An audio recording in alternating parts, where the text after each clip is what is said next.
mengekspor 10,5 juta US dollar dan menguasai pangsa pasar saat ini hampir 20% untuk di China market. Jadi artinya punya potensi. Nah, untuk kopra, nah ini yang sulit saya jawab sebetulnya. Kenapa? Karena kopra, kemudian kelapa segar, bungkil kelapa, itu memerlukan protokol. Dan saat ini sedang dibahas di dalam negeri oleh tim Kementerian Pertanian, kemudian kami juga di sini membantu memfasilitasi, mengkomunikasikan dengan tim Kementerian Pertaniannya Tiongkok dan juga China Custom Tiongkok bagaimana menyelesaikan dokumen-dokumen atau requirements kerjasama protokol yang diperlukan antara kedua negara. Dan ini memang takes time, Ibu. Sebagai contoh, protokol buah naga aja itu kan kita selesaikan 3,5 tahun, Bu.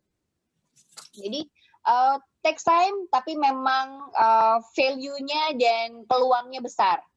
Memang harus kita mulai dari sekarang. Mungkin tidak pada saat kami yang duduk di China proses itu selesai, tetapi starting point-nya bisa kita bisa kita mulai dari tahun depan. Karena untuk tahun ini kita sedang fokus menyelesaikan protokol produk perikanan hidup, ikan hidup, dan juga ikan hias, breeding, yang insya Allah dalam waktu dekat ini akan ditandatangani. Kemudian juga protokol buah nanas yang sudah dipropos sangat lama dan masih harus dibahas dengan China.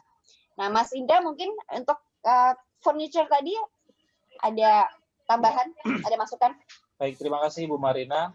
Untuk furniture, jadi gini, sebenarnya kalau untuk untuk seluruh produk yang masuk ke Tiongkok itu setidaknya ada 4 peraturan yang harus dipenuhi. Yang pertama itu adalah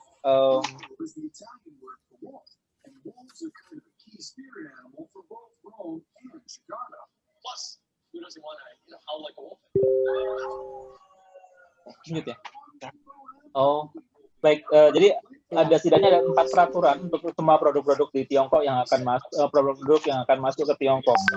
Tadi pelindungan konsumen, peraturan pertama, kemudian kualitas produk, kemudian standar. Yang terakhir adalah peraturan tentang inspeksi komoditi.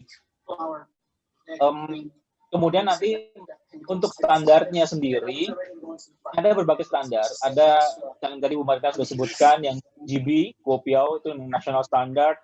Kemudian setiap industri biasanya juga punya, atau setiap corporate punya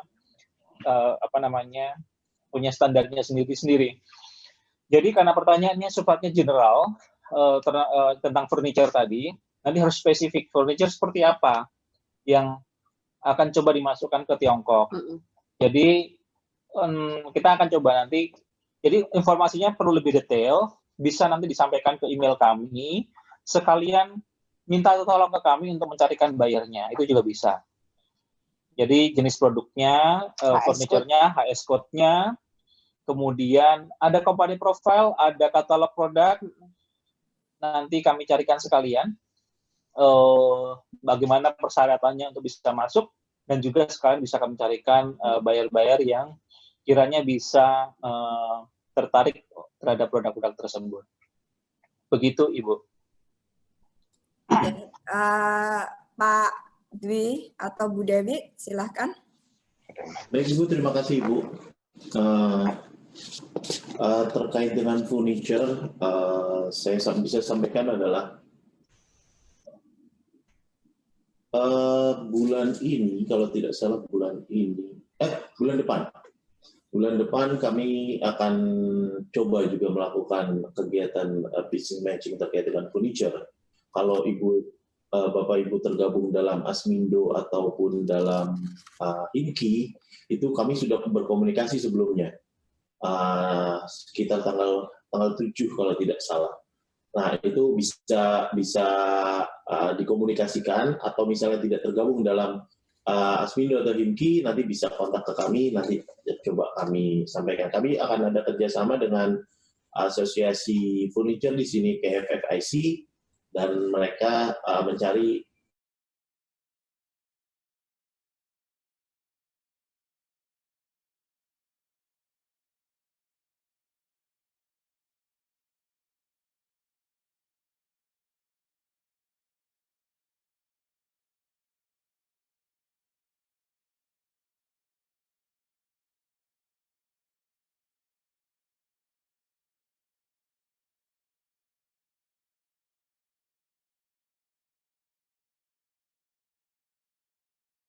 produk kayu yang masuk ke Korea itu harus sudah ada sustainable semacam SWLK.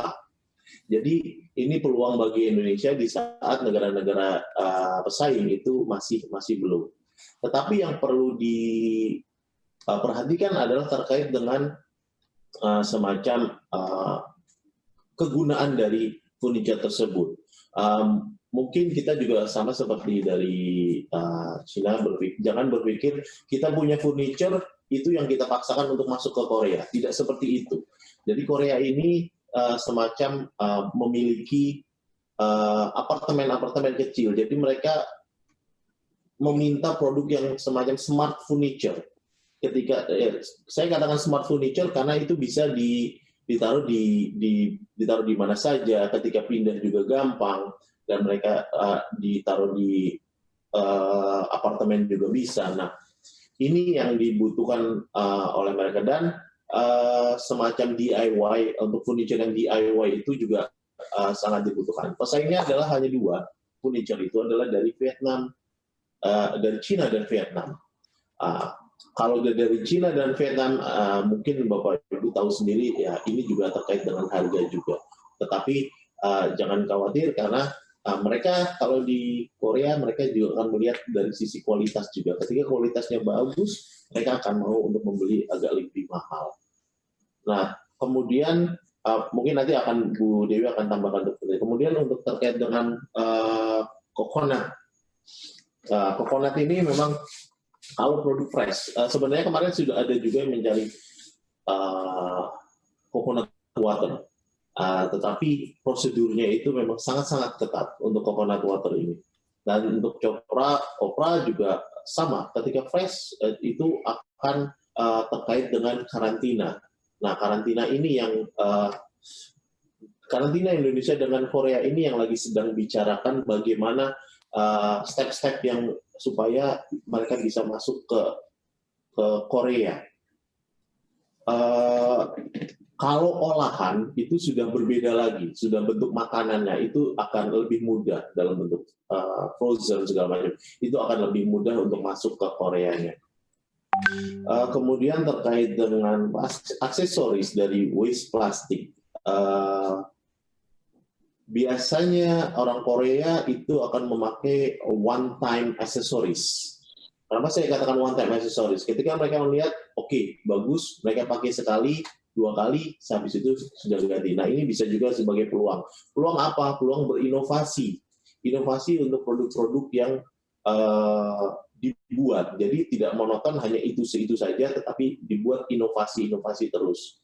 Nah, tahun depan kami ada pameran terkait dengan aksesoris dan handmade, terutama handmade. Nah, ini bulan Juli kami sudah siapkan, jika mau ikut boleh silakan daftar. Kami ada juga dari DDS, mungkin dari tempat Ibu Novi juga ada yang mau ikut, silakan untuk yang produk aksesoris. Mungkin dari Ibu Dewi bisa ditambahkan, silakan Ibu Dewi.